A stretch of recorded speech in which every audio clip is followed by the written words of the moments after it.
Hi everyone. So I'm going to be talking to you about the book Mae Among the Stars, and it is by Rhoda Ahmed.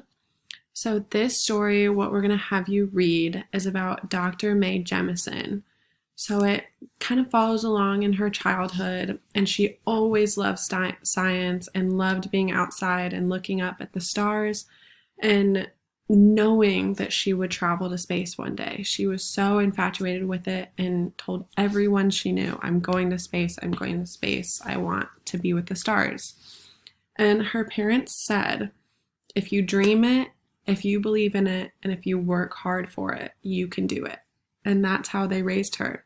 That goes over and over in the story, continually saying, if you dream it, if you believe it, if you work hard, you can do it. So a little bit about Mae Jemison.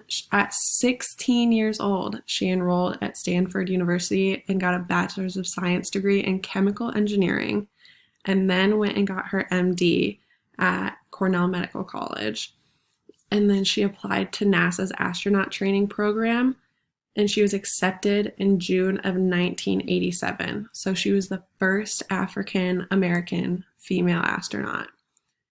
But that's not the only first she had. On September 12th in 1992, her dream finally came true, and she traveled into space on a mission called the Endeavour, and she was the first African American female in space. And so she followed along with what her parents said. She dreamt it, she believed in it, and she worked so hard for it and made all of these firsts.